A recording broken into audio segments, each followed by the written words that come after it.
The Minister of Defense, Abubakar Badaro, Chief of the Air Staff, Air Marshal Hassan Abubakar, alongside with other dignitaries at the NAF Day 2025 seminar, unveiled a landmark policy document titled Civilian Harm Mitigation and Response Action Plan, designed to guide the Nigerian Air Force efforts in reducing collateral damage during its operations. Additional short, medium and long-term measures to ensure operational staff continue to place the protection of civilians in operational areas at the front burner of all our plans. In view of this, on the 12th of January 2025, the Chief of the Air Staff convened a committee of officers to articulate the Nigerian Air Force Civilian Harm Mitigation and Response Action Plan.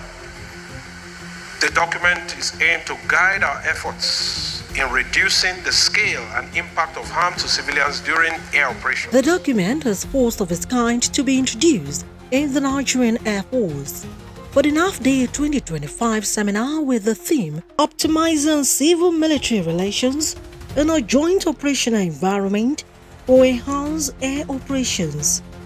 At the heart of this theme is the recognition that the citizenry remains the first value partner in the quest to secure the nation.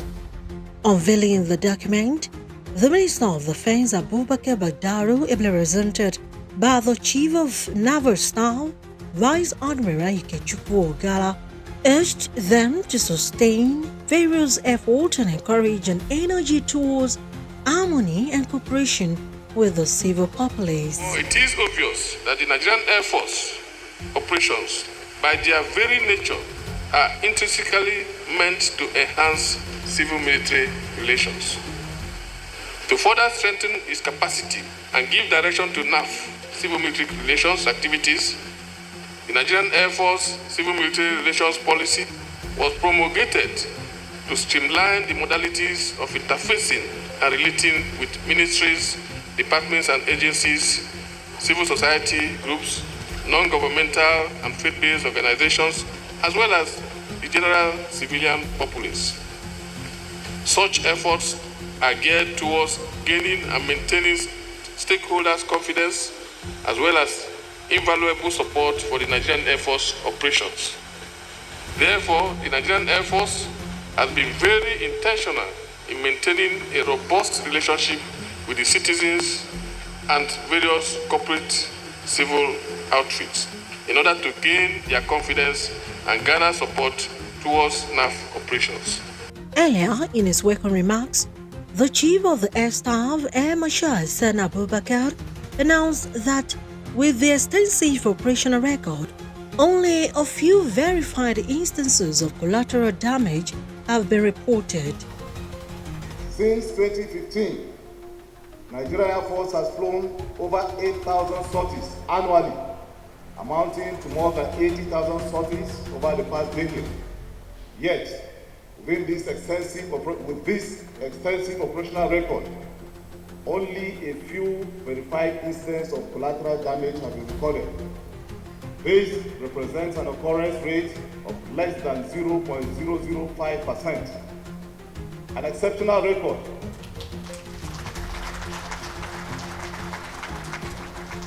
An exceptional record by global standards, particularly within the complexities of asymmetric warfare. It is a powerful reflection of our professionalism, precision, and steadfast commitment to protecting civilian lives, even in the most challenging operational environments. Also, in a keynote address, the Governor of Borno State, Babangida Zulum, ably represented by Professor Usman Tai, urged the Nigerian Air Force to complement its efforts with joint planning and execution with services and economic or Air Force and air missions with decisive ground operations. Accordingly, as we move forward, it is essential that we continue to prioritize civil-military relations. We must work together to build trust, promote understanding, and foster cooperation. This requires a sustained commitment to dialogue, collaboration, and mutual support. As I said earlier, joint operational environment requires seamless coordination between the Nigerian Air Force and sister services, as well as relevant civil authorities. The successes recorded in the recent air operations across the different theaters of conflict have been made possible through joint planning, interoperability, and adaptive strategies.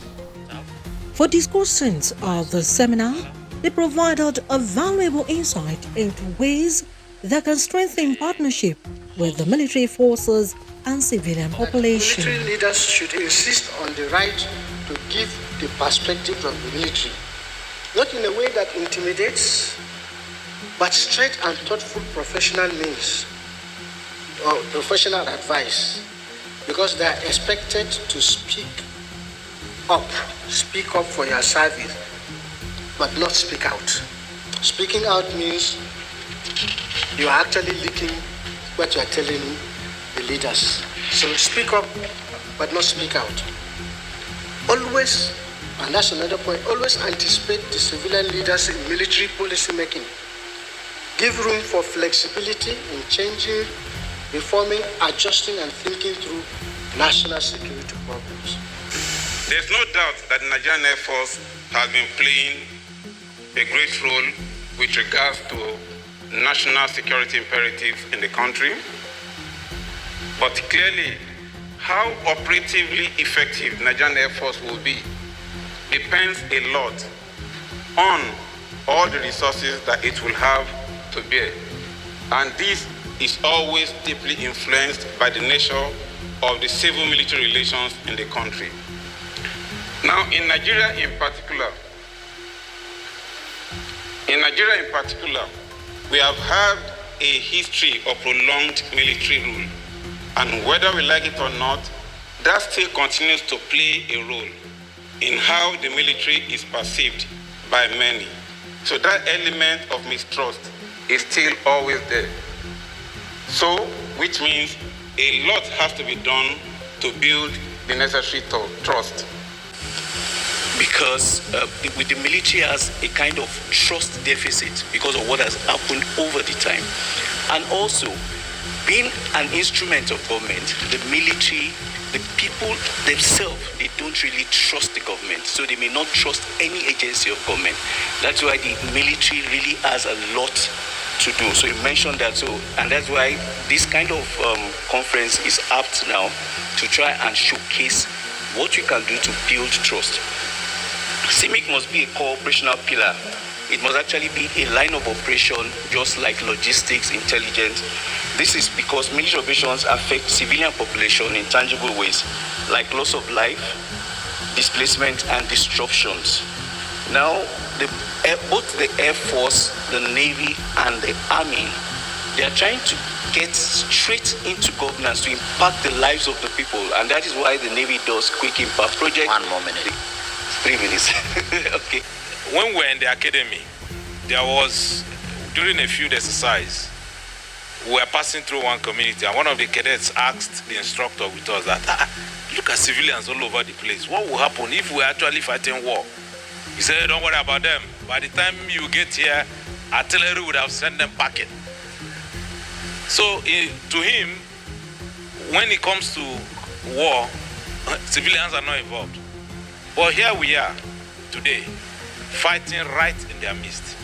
So it calls for a change of approach. And one of them being this issue of being able to incorporate the conquest for their hearts and mind into your operations. As yes, you provide security, we provide security, we help them to solve security problems when it's beyond a particular threshold. But to embrace us in the way we want them to be, we have to focus on radiating our excellent and very beautiful core values to them. In the Nigerian Navy, in order to build trust, to improve civil-military relations, the Nigerian Navy has taken some actions in that regard. One of the actions is on the issue of adherence to human rights. In this regard, the Nigerian Navy has promulgated the sexual harassment policy and also established a gender desk office. in the headquarters and all our commands and units. Winning hearts and minds, including the execution of quick impact projects, like the example he gave.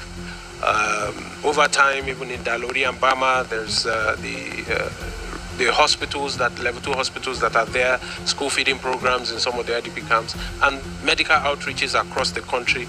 We have a compendium of all of that. But as highlighted by the two speakers today, so much needs to be done to bridge the trust deficit, to bridge the gap between the trust that the Nigerian people should have for the military, of course, for the reasons that they have talked about, long military rule and other factors. Then it brings us to the issue of building trust. Trust is very important for an effective civil-military cooperation, and that is why we champion this advocacy, so that the people can see it as a citizen-led project and not just another government project that is doomed for unacceptability. So, as a way of boosting the recommendation of the presenters, we have a few recommendations that we are putting forward as a center. First, and before I go ahead, I must mention that the Air Force particularly has been very, very supportive of our programs. They have been very, very participatory of our programs. Wani retired. A quick one on the issue of building trust as far as civil-military relations is concerned. One key requirement is that we must be transparent about what we can do and what we cannot do. If we give the public the impression that we have the capacity to do certain things and we are unable to do these things, we diminish our trust with the people. My name is Audu Bida, retired.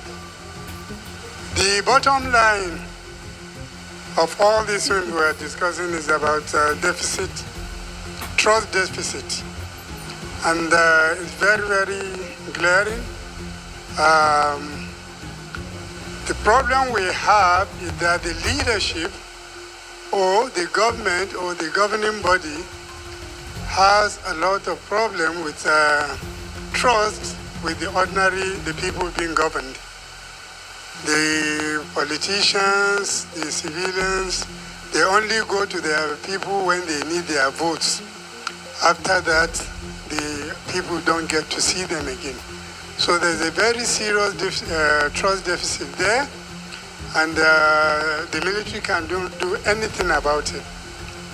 Secondly, there is a trust deficit between the governing body and the military. Meanwhile, the Naval Chief, Vice Admiral Ikechukwu Ogala, who represented the Minister of Defense at the seminar, summarized the lectures and discussion.